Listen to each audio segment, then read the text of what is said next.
pour financer la Commission nationale de protection des données à caractère personnel, on demande aux professionnels de verser une redevance de 40 millions de francs CFA.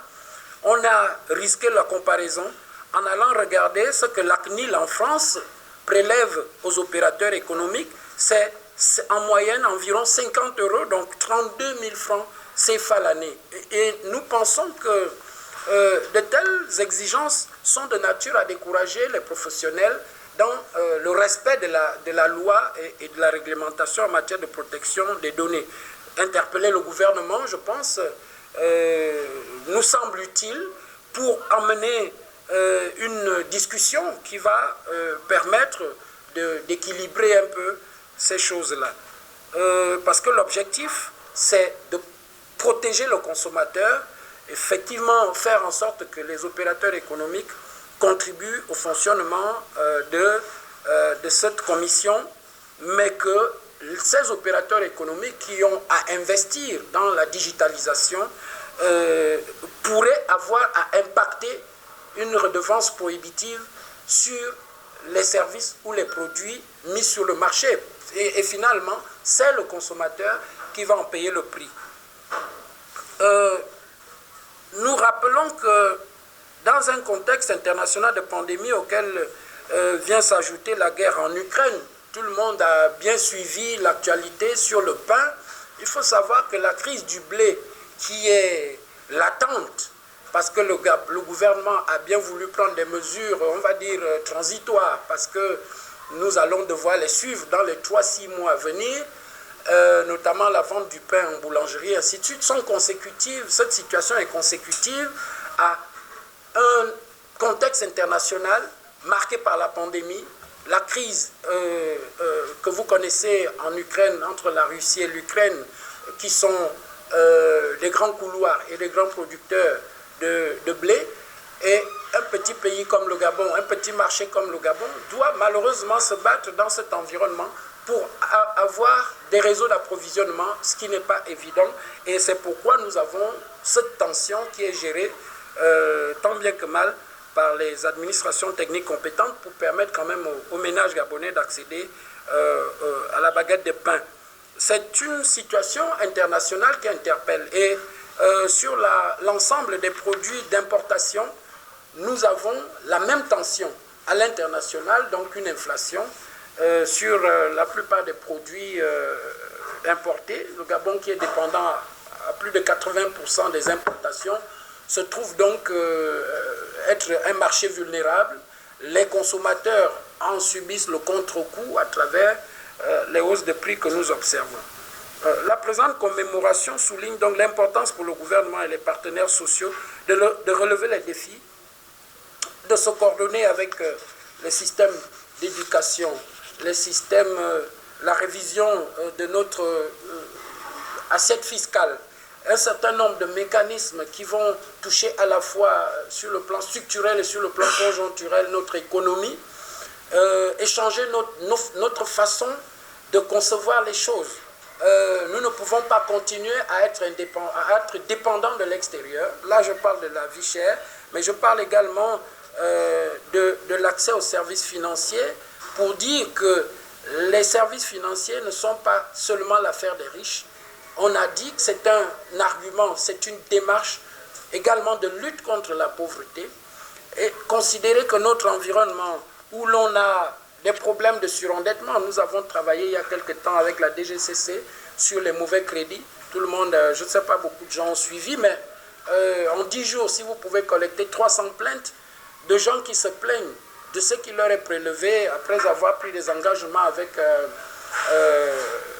un opérateur économique souvent dans l'informel, ça met la pression sur l'agent de l'État, sur le travailleur, sur le consommateur, parce que ça impacte le niveau de vie, ça impacte le pouvoir d'achat et ça aggrave la situation sociale et économique des ménages.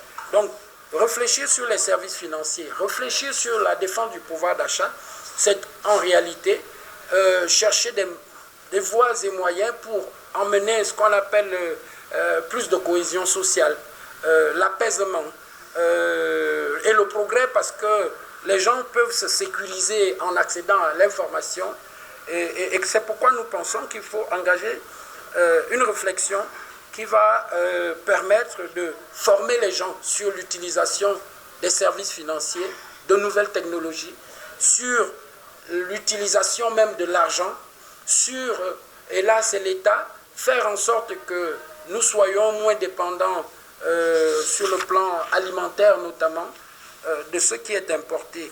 Parce que la crise a également eu, on va dire, pour vertu de révéler ou d'accentuer les vulnérabilités des économies, comme celle du Gabon. Nous pensons que le Gabon a besoin de se remettre en cause par rapport à la situation du consommateur.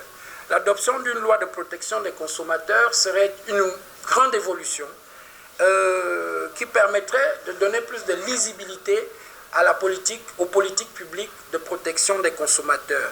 Nous pensons que le Gabon doit s'arrimer aux évolutions observées au niveau communautaire. Je vous ai donné tout à l'heure lecture des textes communautaires qui sont d'application immédiate au Gabon, mais dont l'application n'est pas visible, elle est plutôt lascive parce que nous l'avons observé au cours d'entretiens officiels, le Gabon n'est jamais pressé d'appliquer les règlements communautaires, nous ne savons pas pourquoi, mais je pense qu'il faut imprimer une plus forte volonté politique dans l'appropriation et l'application des dispositions communautaires, notamment en matière de protection des consommateurs des services financiers, harmonisation du droit de la protection des consommateurs et de la concurrence, l'accès aux services bancaires minimum.